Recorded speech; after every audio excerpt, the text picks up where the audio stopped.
What would you do if the love of your life turned into your biggest betrayal? Imagine thinking you've built the perfect marriage until everything starts falling apart.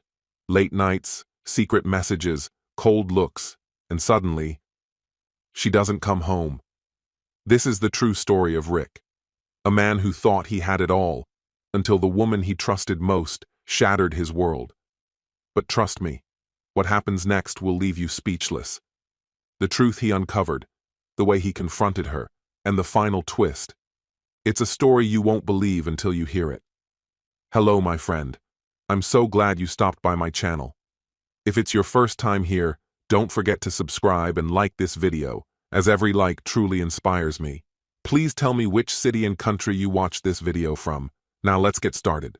My name is Rick, and for the longest time, I believed my love story was perfect. Patricia embodied everything I ever wanted: compassionate, intelligent, and full of energy. When we exchanged vows, I was certain I had secured my forever happiness. In those early days, it truly felt like a dream. We traveled the world together, nurtured our ambitions side by side, and became each other's unwavering support through life's unpredictable turns. But then, something changed. At first, it was subtle. Small shifts I dismissed as trivial. She became more reserved, lost in her thoughts. The warmth that once filled our home began to dwindle, flickering like a candle struggling against the wind. Our once effortless conversations dwindled into brief, obligatory exchanges.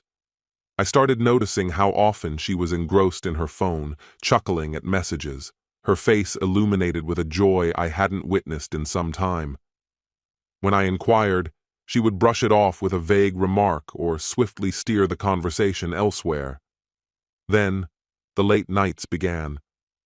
What started as the occasional dinner with friends soon turned into a regular occurrence.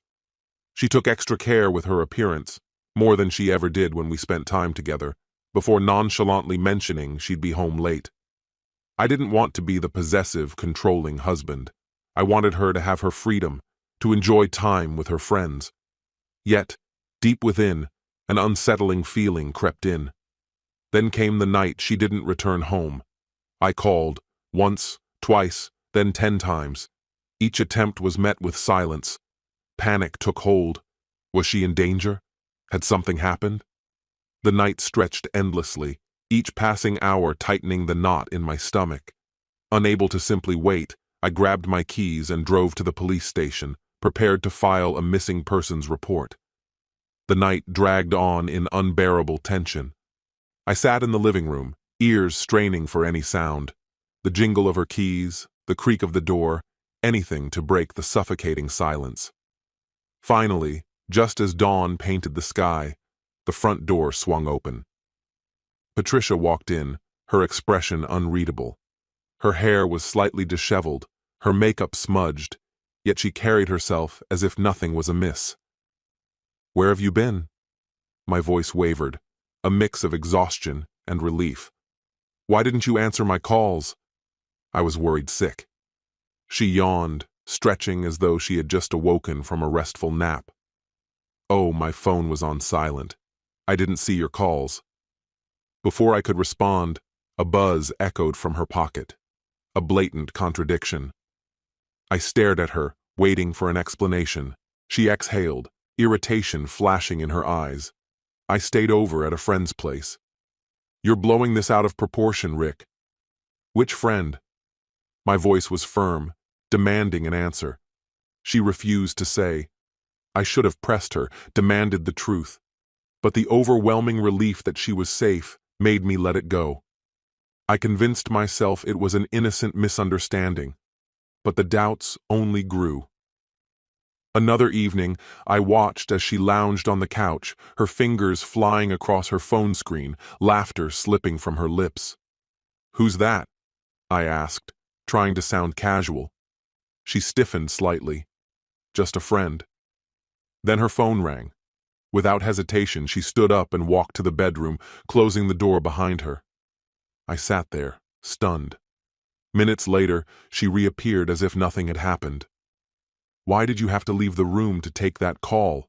I asked, my gaze locked onto her. She hesitated, then shrugged. It was Bernilla. She's going through a rough breakup and needed someone to talk to. I didn't want her to feel awkward.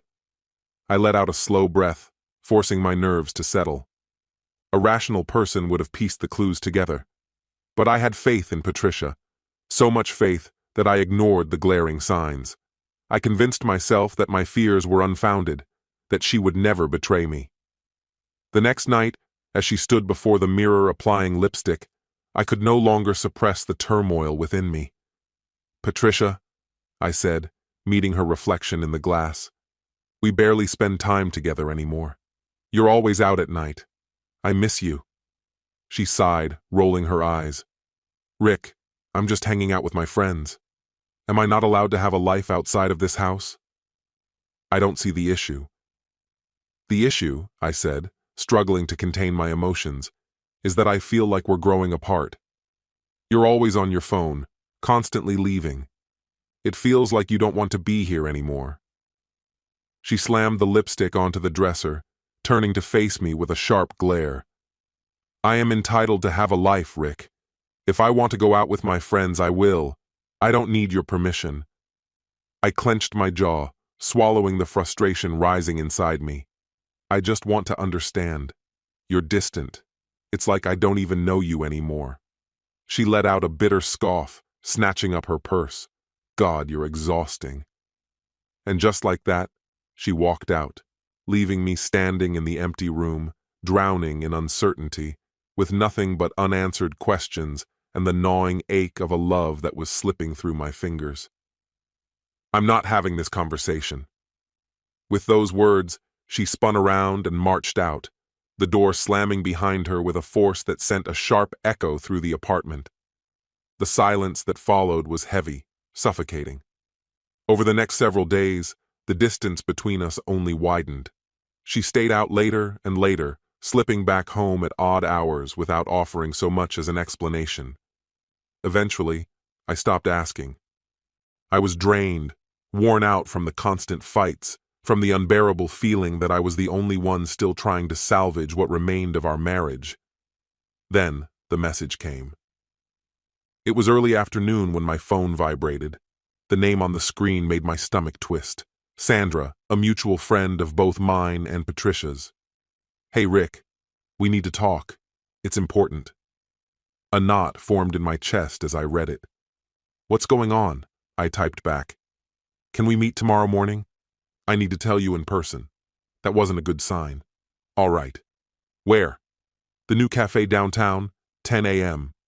I agreed, then set my phone down, my mind racing with every possibility. That night, sleep was out of reach. By morning, I was at the cafe early, choosing a small table by the window. My fingers drummed absently against the wood as I stared at the coffee in front of me, untouched. When Sandra arrived, she hesitated before stepping forward, her expression uneasy, like she wished she didn't have to be here. "Hey," she said, forcing a small smile. I gestured to the seat across from me. "Hey, what's this about?" She exhaled slowly as she sat, folding her hands together. "Rick, I don't know how to say this, but you need to hear it." My jaw tightened. "Just say it." Her gaze met mine, full of hesitation. "I saw Patricia last night, at a bar. She wasn't alone." A cold weight settled in my stomach. "Who was she with?" My voice was level, but beneath the table my fists curled. Sandra hesitated before answering. "Some guy. I don't know him, but they were close. Laughing, touching, and then they kissed." The words hit like a hammer. "You're sure?" My voice was barely above a whisper. She nodded. "I wouldn't have told you if I wasn't. I saw it myself. I'm so sorry." I dragged a hand down my face, trying to keep my emotions in check. "Did she see you?" Sandra shook her head. "No. I left before she could." I stared past her, my thoughts unraveling. Patricia, my wife, kissing another man, acting like it was nothing. It didn't make sense. But deep down, I knew Sandra had no reason to lie. I swallowed hard and nodded. "Thanks for telling me." Then, Without another word, I got up and walked out. My mind was made up. Patricia had plans that night, and this time, I was going to find out exactly what she was doing. That evening, I waited. When she got ready, I forced myself to act indifferent, just as I had so many times before. She didn't even bother with excuses anymore. She simply grabbed her purse, tossed a casual, "Don't wait up," over her shoulder, and walked out the door. She had dressed to impress. Sleek dress, high heels, perfume so potent it lingered long after she was gone. I gave her a few minutes before following, slipping my keys from the counter. She drove downtown, navigating the streets effortlessly. I kept a safe distance, my grip firm on the wheel, my heartbeat hammering against my ribs. Finally, she pulled into a dimly lit street and parked. I watched as she sat there, phone in hand, waiting. A few minutes later, he arrived. Tall, broad-shouldered, exuding confidence. He walked straight to her car, opened the passenger door, and slid in like he belonged there. And then they kissed. Not a simple peck, but something deeper, something that made my stomach churn. My hands clenched the steering wheel so tightly, my knuckles turned white. A wave of nausea rolled through me, but I couldn't look away. They sat there for a while, talking, laughing. She looked happy, so effortlessly radiant, the way she used to be with me. Then, she started the car again. I followed, dread twisting in my gut with every mile. Some foolish part of me still held on to hope that maybe, just maybe, I was wrong. But I wasn't. They pulled into a hotel parking lot.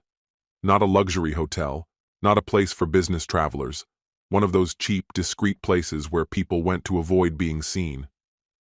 I parked across the street, my hands shaking as I reached for my phone.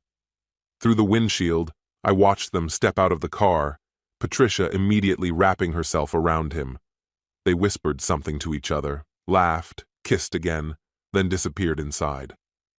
I took pictures of everything. As I stared at the screen of my phone, my heart pounded in my chest. I had suspected for weeks that something was wrong, but seeing it unfold in front of me was like a blade to the gut. Patricia, the woman I had loved, the wife I had fought for, had been betraying me. I didn't follow them inside. I didn't need to.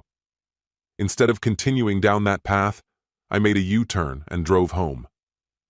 The moment I stepped inside, I collapsed onto the couch, elbows braced against my knees, my eyes fixed on the floor. I waited. Seconds dragged into minutes, minutes into hours. The relentless ticking of the clock only amplified the unbearable passage of time. My mind was a storm, replaying every argument, every excuse, every lie. Finally, sometime past midnight, the front door groaned open. Patricia walked in casually, tossing her purse onto the table without a second thought. I inhaled deeply, steadying myself before speaking. "Are you cheating on me?" My voice was controlled, deliberate. She hesitated, a fraction of a second, before scoffing. "What kind of accusation is that?"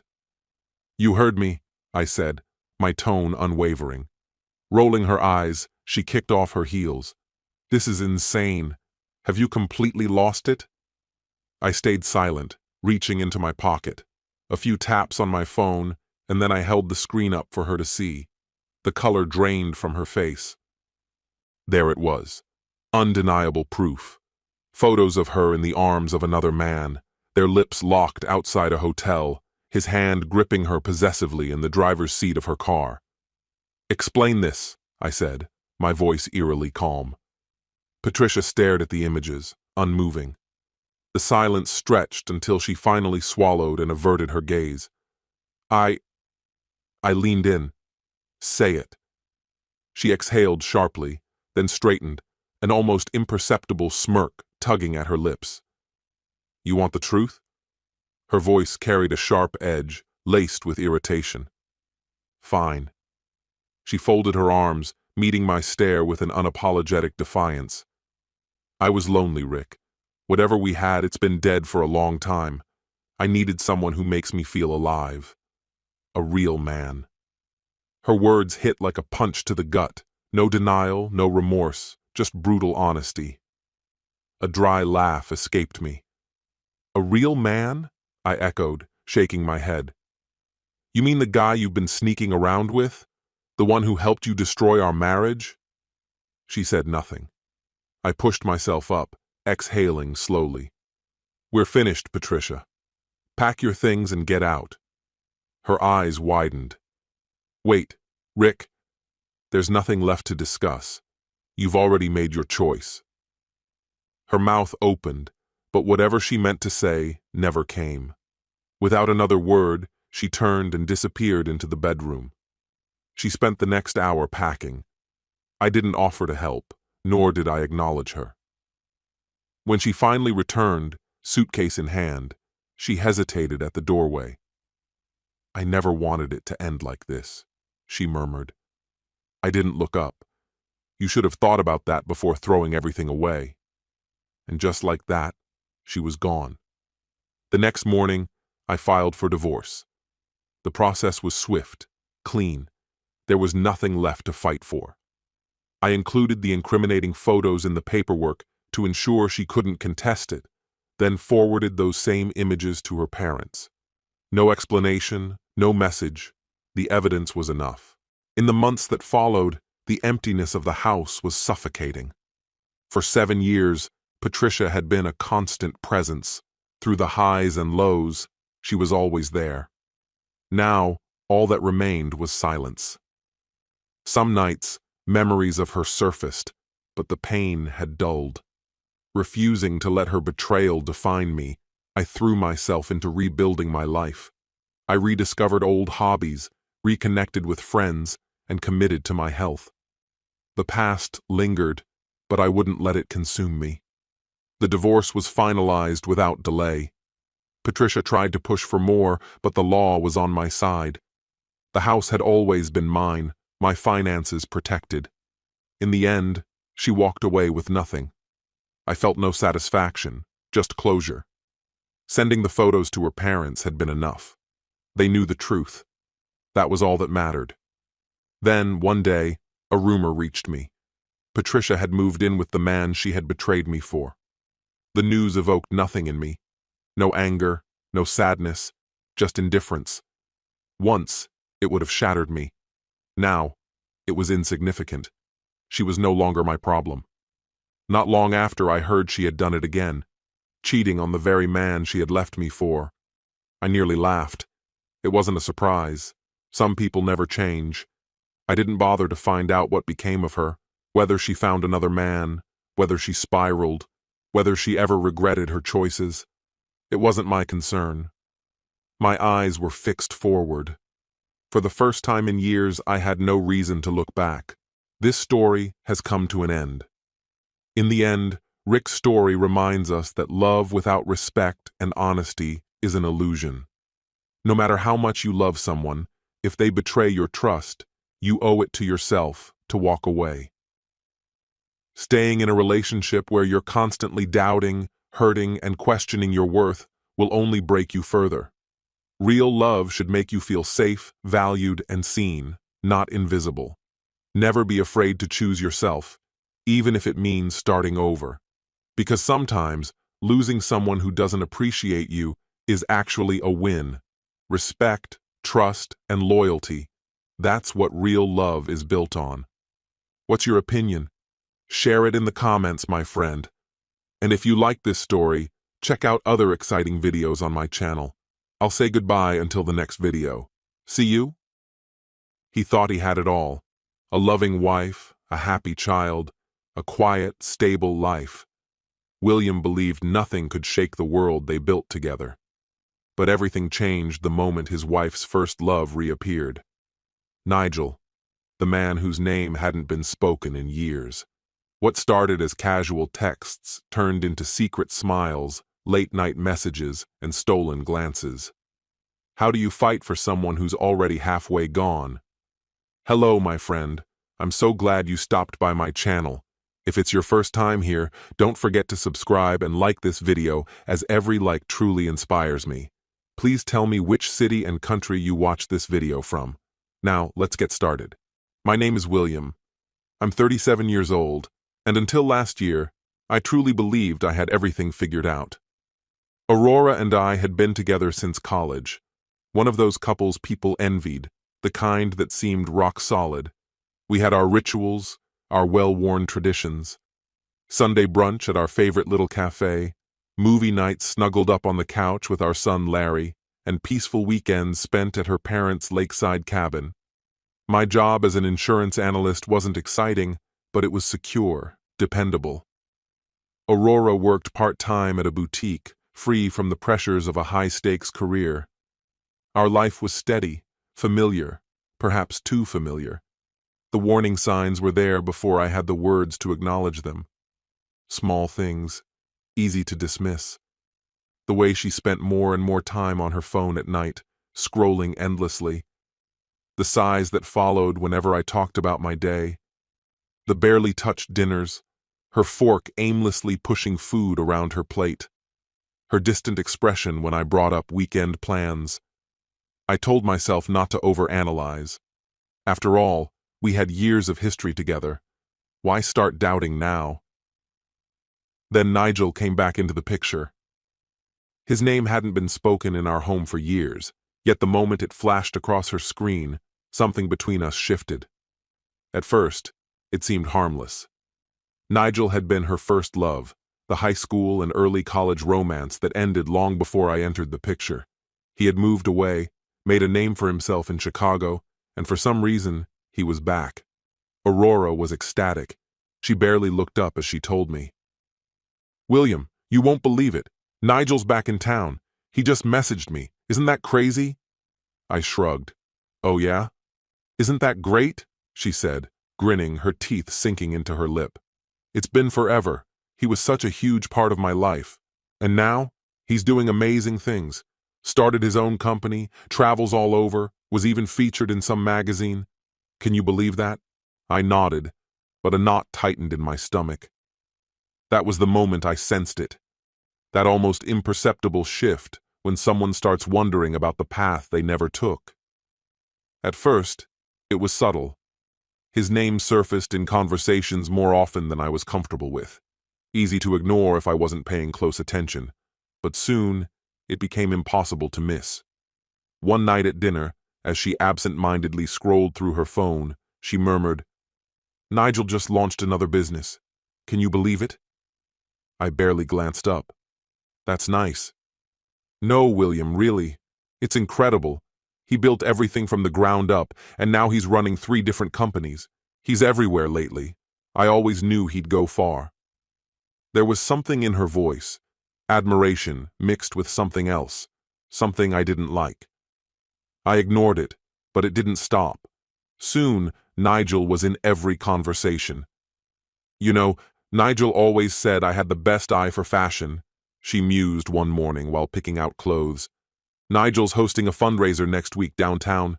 You wouldn't really be into it, though." Then, one evening, as I walked into the living room, I saw her laughing softly at her phone, fingers typing rapidly. A private smile played on her lips. "What's funny?" I asked, moving closer. She locked her screen so quickly it was as if it burned her fingers. "Oh, nothing. Just a meme." "A meme." "Right." I let it slide. Maybe I shouldn't have. The coincidences kept piling up. Nigel conveniently stopped by her boutique. They just happened to bump into each other at the grocery store.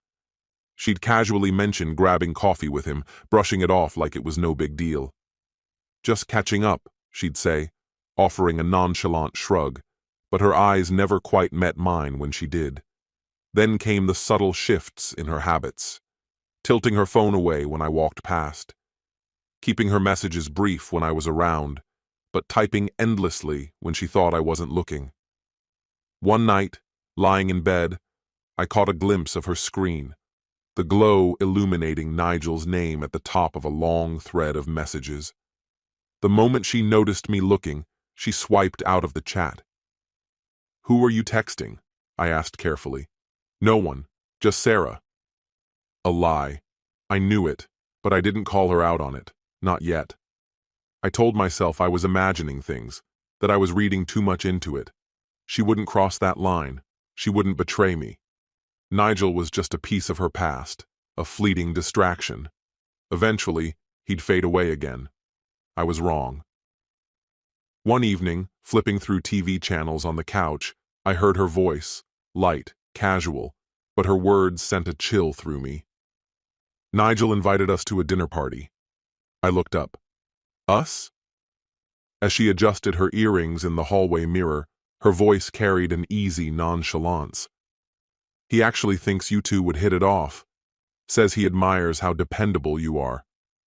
That last word, dependable, hung in the air a little too long, like it was something to be measured, weighed, like she was already setting us apart. Nigel, the globe-trotting entrepreneur, the man who collected new experiences like souvenirs. And me, the reliable one. I don't know, Aurora, I murmured, my doubt creeping in. Are you sure this is a good idea? She turned swiftly, exasperation flashing across her face. Oh my God, are we really doing this? I hesitated, but her expression made it clear this wasn't a discussion. William, Nigel's just being friendly. You're acting strange about this. Strange, like I was the one reading too much into things. I let it go. What else could I do? But that night, something shifted. It wasn't just the dinner invitation that gnawed at me. It was everything around it. The comparisons had been subtle at first, but now they were unmistakable. Little remarks, slipping into conversations like casual observations. Nigel's work ethic is unbelievable. It's so motivating. Did you know Nigel's already been to 10 countries this year? That kind of lifestyle must be incredible. Nigel really listens when people talk. You can tell he's fully engaged. Individually, they were just comments. But together, they became something heavier, sharper. Then the hints grew bolder. I just wish you were more, I don't know, driven. She said it offhandedly one night as we were winding down. I was brushing my teeth. She was perched on the edge of the bed, scrolling through her phone. The words were light, but they struck like a weight.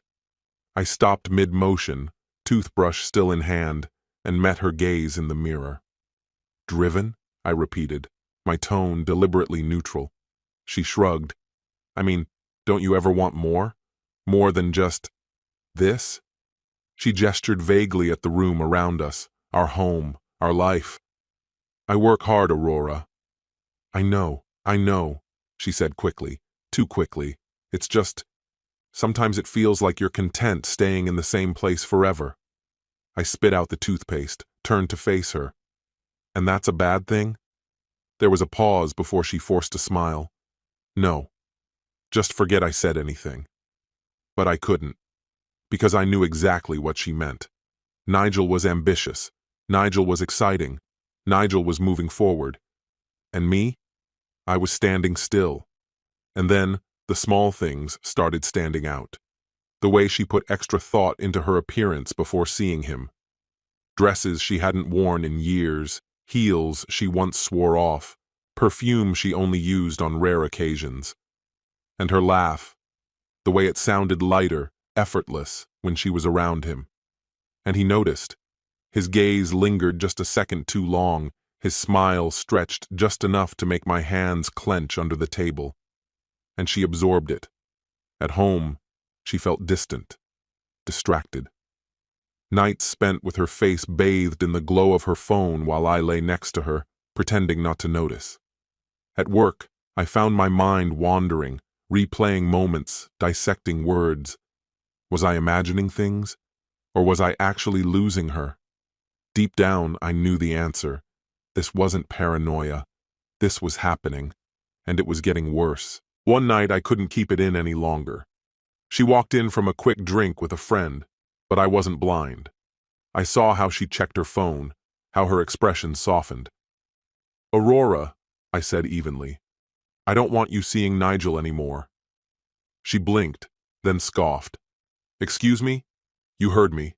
I don't trust him, and I don't trust whatever this is turning into. She rolled her eyes. Oh my God, William. Are we really having this conversation? Nigel is my friend.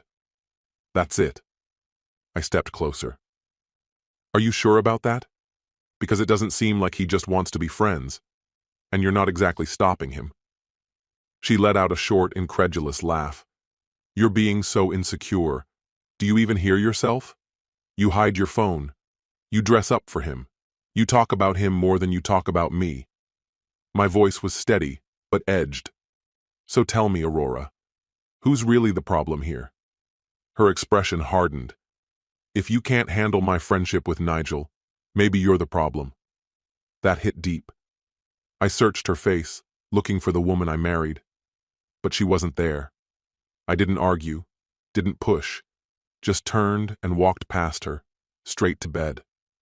That night, I didn't reach for her. The next night, either.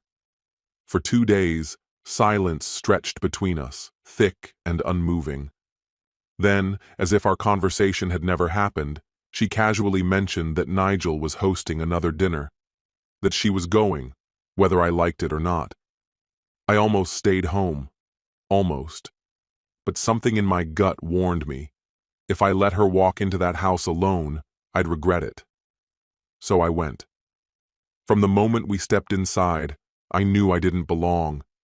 The air itself felt different, laced with the quiet hum of wealth. It clung to every tailored suit, every gleaming wristwatch, every too polite smile.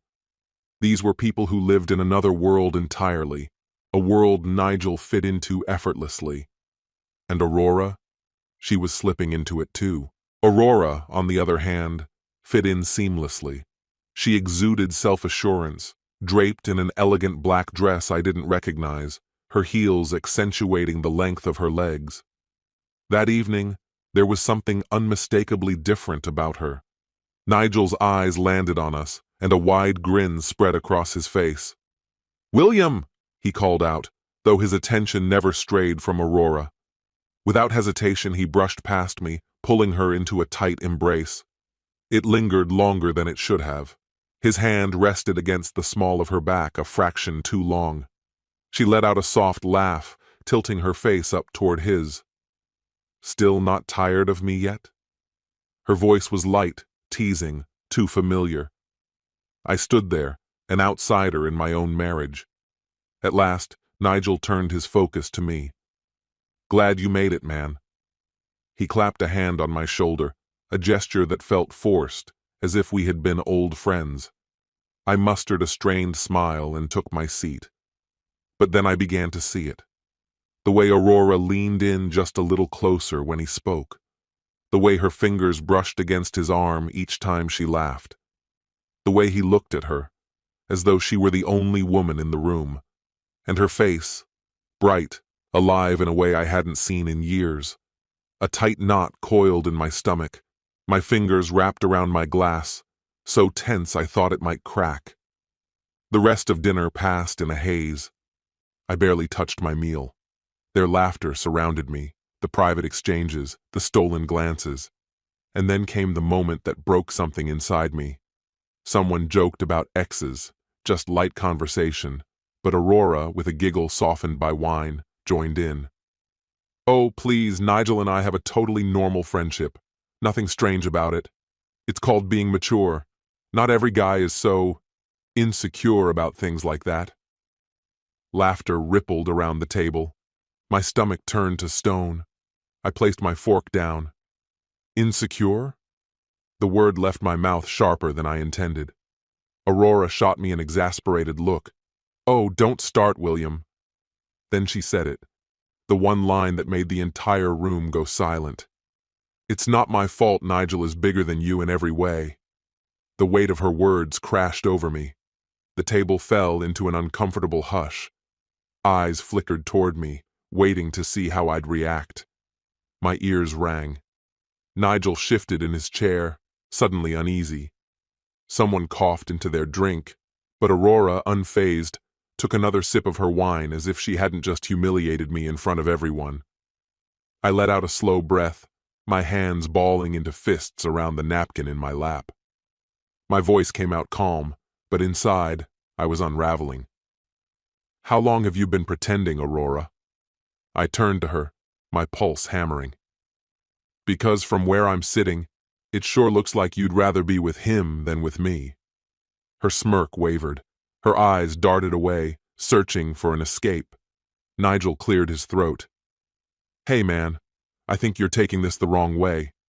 No. I cut him off, pushing my chair back. I don't think I am. I tossed my napkin onto the plate, my decision made. You two enjoy your little nostalgia trip. Hope it was worth it.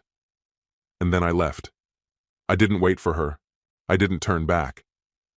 That night marked the end of Aurora and me as husband and wife. She came home late, likely expecting a fight, maybe even wanting one. But I didn't give her the satisfaction. I had already packed my bags. William, can we just talk about this? She asked, arms folded as she leaned against the bedroom doorframe. I didn't lift my head as I zipped up my duffel bag. Talk about what, Aurora? She let out a dramatic sigh. About how you're blowing this out of proportion. It was just a joke. I finally met her gaze. Was it? She hesitated, just for a second.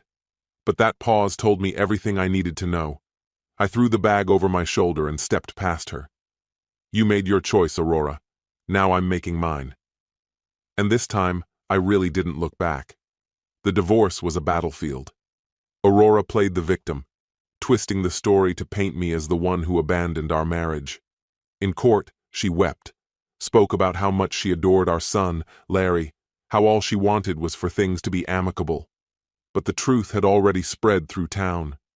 People had seen how she looked at Nigel, heard the whispers from that dinner party, noticed the way she never missed a chance to compare me to him. But the law doesn't care about emotional betrayal. It cares about stability.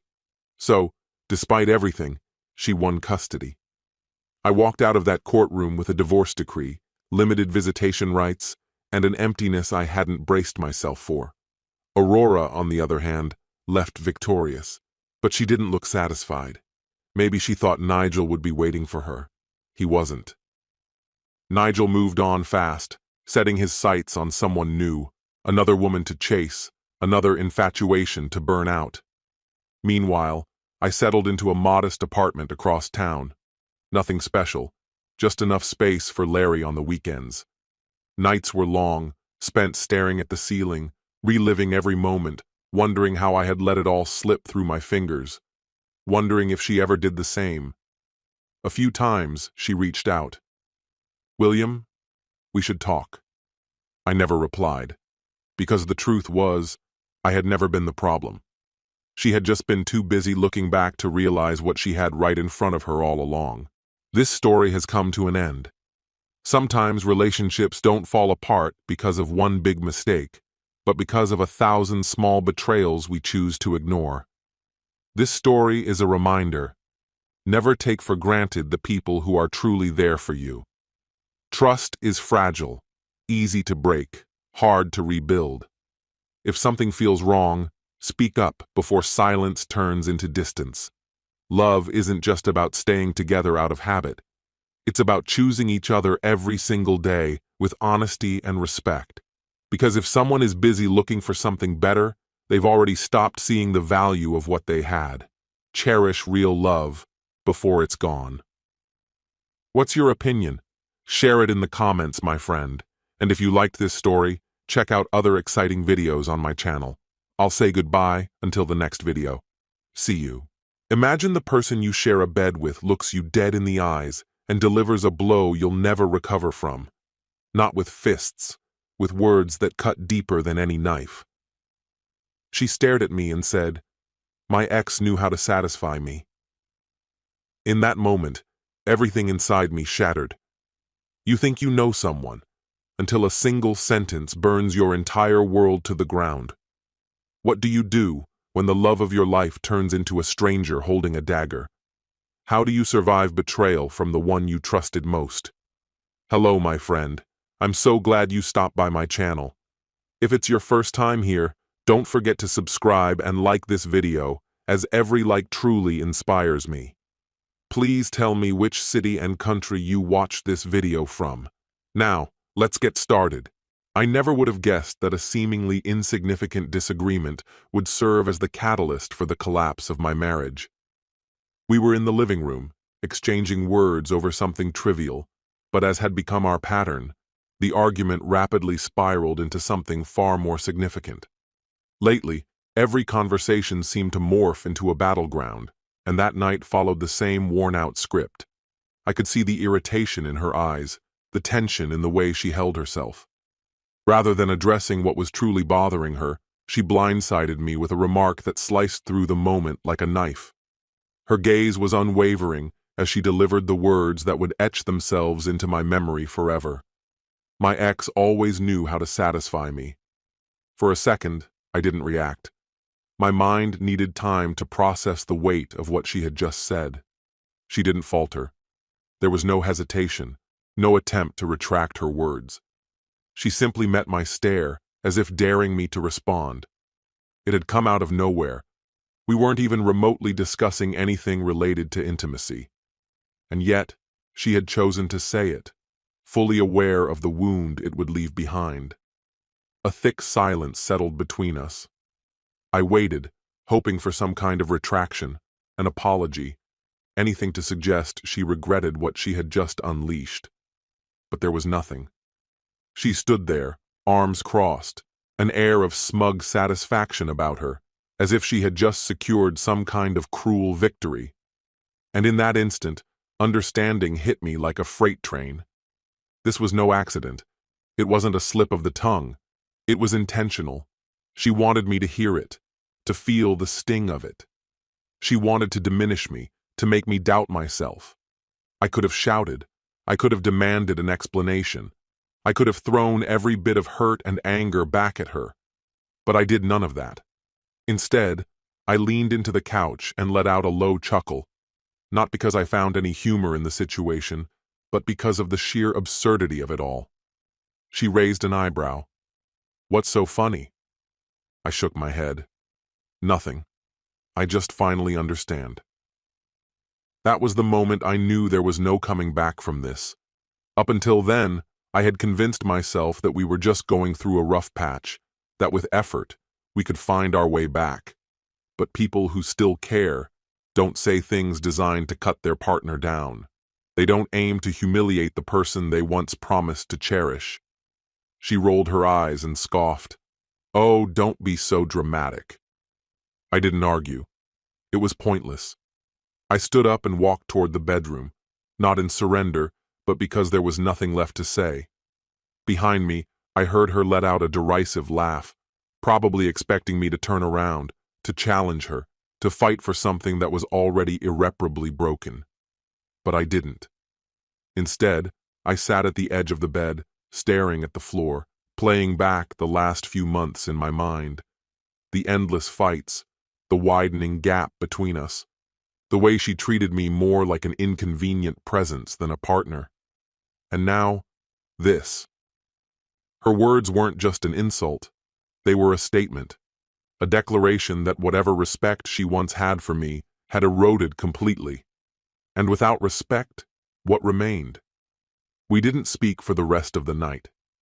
She stayed in the living room, likely scrolling through her phone, acting as if nothing had happened.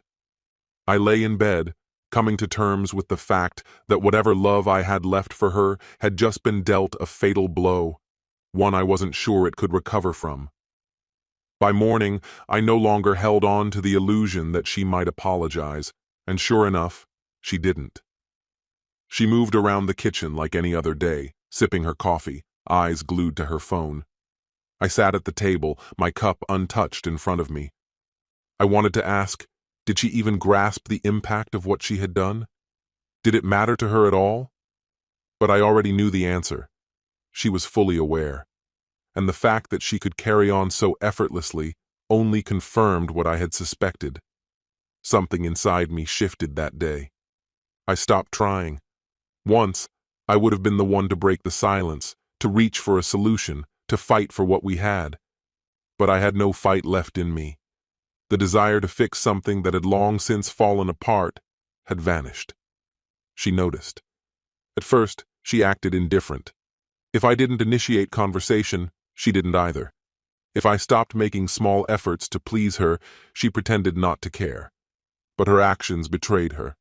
She wasn't used to this version of me. Meals turned into silent routines. Evenings that were once shared became hours spent in separate spaces, strangers occupying the same home. We barely spoke unless necessary. She stopped asking where I was going. I stopped offering any information.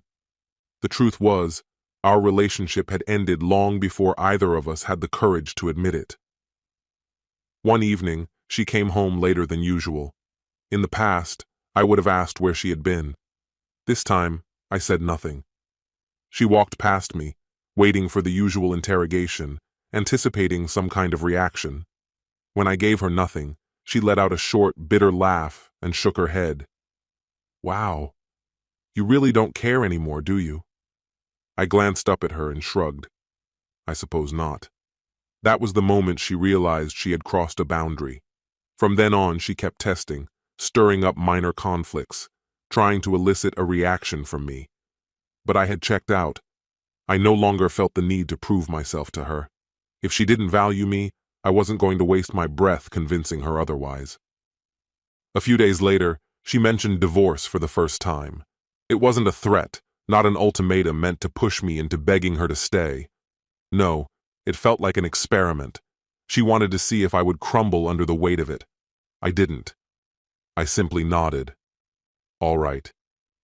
For the first time, I saw something unfamiliar in her eyes. Hesitation. She hadn't expected my indifference. She was prepared for a fight, an argument, some desperate plea. But there was nothing left to say. That was the moment she understood it was over. There was no drawn-out discussion, no raised voices, no dramatic proclamations about where we had gone wrong. Just a quiet, mutual recognition that we were done. A week later, she started packing. I wondered if she would hesitate, if she would reconsider, but she didn't. She moved with certainty, as though this was the moment she had been anticipating. She drifted from room to room, collecting her clothes, her shoes, her personal belongings, without a trace of sadness. If anything, she seemed relieved. "Are you staying here or moving out?" she asked casually, as she folded a sweater into her suitcase. "I'm staying," I replied. She nodded, as if that was exactly what she had expected. Since I had owned the house before our marriage, there wasn't much to discuss. No tearful farewells, no lingering glances. She zipped up her bags, walked to the door, and left without looking back. And just like that, it was over. I stood in the silence, waiting to feel something. Anger, sadness, regret. But all I felt was relief. For the first time in years, I didn't have to walk on eggshells around her moods. No more veiled insults, no more cold stares, no more feeling like I was always falling short. The divorce itself was simple. We had no children, and our finances were mostly separate.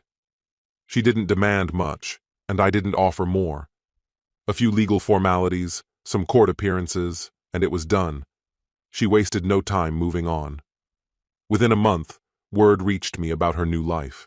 Friends mentioned she was going out more, dating again, relishing her newfound freedom. I wasn't surprised.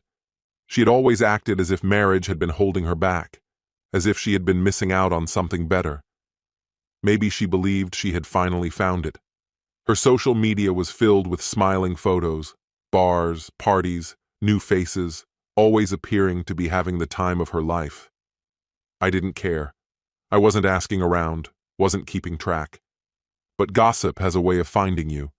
People love to stir the pot, hoping for some kind of reaction. "She looks happy," someone commented. I just shrugged. Good for her. And I meant it. This was what she wanted. She got exactly what she asked for. I wasn't going to waste my time dwelling on someone who had walked away so easily. Instead, I focused on myself, my work, my hobbies, my peace. At first, the emptiness of the house felt unfamiliar, but soon it became something else. Freedom. The stress lifted, the tension, the constant conflict, the feeling of never being enough. All of it vanished the moment she did. While she was out chasing whatever she thought she had been missing, I had already moved forward. At first, everything seemed to be going as she had imagined. She was out every night, surrounded by people, filling her feed with pictures of her thrilling new life. On the surface, it looked like she had won some grand prize. But life isn't a highlight reel. Then, the stories started changing. The excitement of being single again didn't last as long as she had hoped. The late nights, the attention, the thrill of doing whatever she pleased. It was fun for a while. But reality set in. The men she met weren't like me. They weren't patient. They weren't committed. They weren't looking for anything real. Some disappeared after a few dates. Others lost interest quickly when they realized she wasn't as young as the rest of the dating scene. And the ones who stuck around? They weren't treating her the way she thought she deserved. For years, she had convinced herself that I was the problem, that she could do better, that she had settled. But now, her perspective was shifting. One of our mutual friends, someone who had remained neutral through it all, mentioned her complaints. She says dating isn't what it used to be. I just nodded. I wasn't surprised. She says men don't treat women the way they used to. That made me chuckle. The truth was, she had taken me for granted.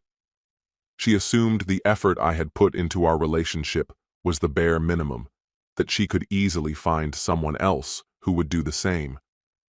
But now, she was learning the hard way that most men wouldn't tolerate her entitlement, her attitude, or her lack of respect, and gradually, the updates stopped. The endless party photos, the late nights, the boastful posts, they all started disappearing. She wasn't sharing as much anymore. She had stopped talking about how exhilarating it was to be free, because it no longer felt that way. The initial thrill had worn off, leaving behind a hollowness she never expected. Now, she was alone. And the worst part? No one seemed to notice. The friends who once cheered her on had drifted away. The men who used to shower her with attention had already moved on, their focus now on younger, more carefree women. She had assumed the world would embrace her return, arms wide open. Instead, she was met with indifference. The realization crept in slowly, an unexpected message popping up, a casual, "Hey, how have you been?" out of nowhere. I saw it. I ignored it. There was nothing left to say. A few days later, another message followed, even more offhand than before. "Just thought about you today. Hope you're doing well." I wasn't clueless. I knew exactly what this was.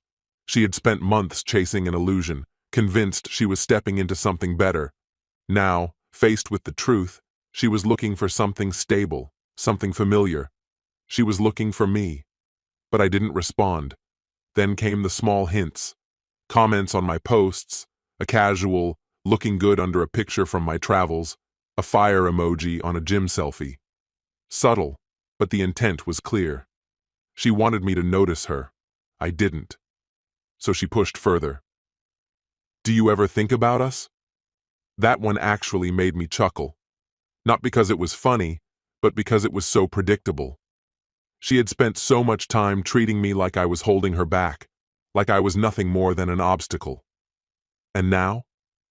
Now she wanted to see if the door was still open. I left her on red. Then came the real attempt. One night, as I sat at home, my phone rang. Her name lit up the screen.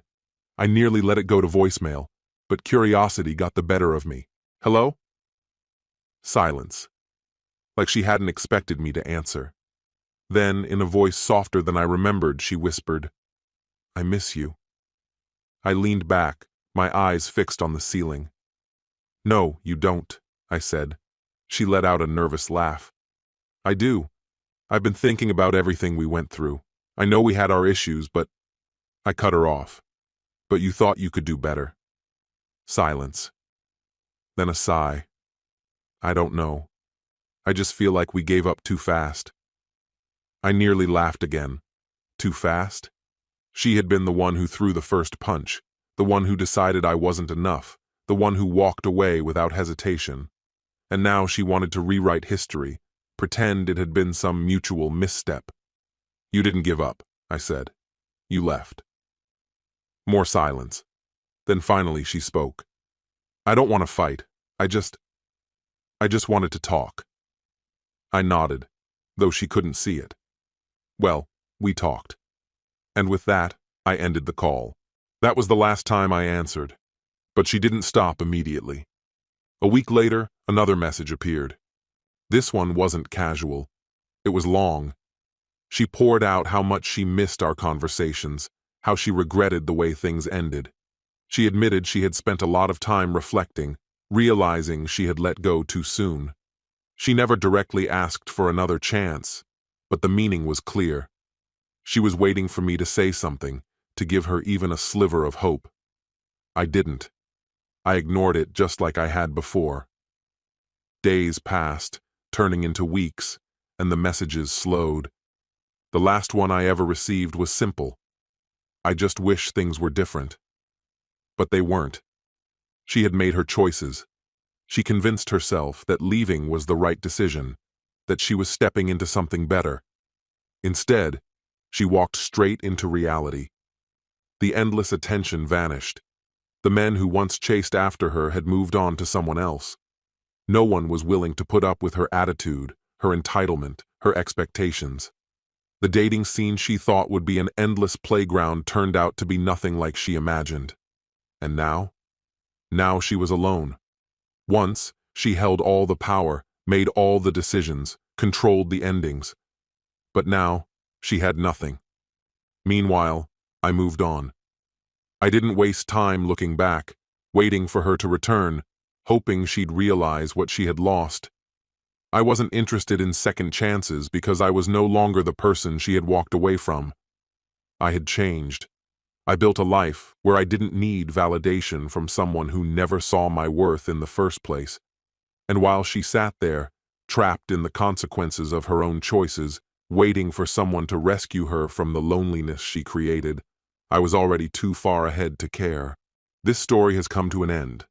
You know, the real lesson in this story isn't about betrayal. It's about knowing your worth. Never hold on to someone who doesn't value you. Love is about respect, support, and kindness. If the person next to you tries to break you down, humiliate you, or prove their power at your expense, that's not love. That's destruction. Sometimes, the strongest thing you can do is walk away, protect your dignity, and start over. Don't be afraid to let go of someone who already let go of you. Because beyond that closed door is your true freedom and a real chance at happiness. What's your opinion? Share it in the comments, my friend. And if you liked this story, check out other exciting videos on my channel. I'll say goodbye until the next video. See you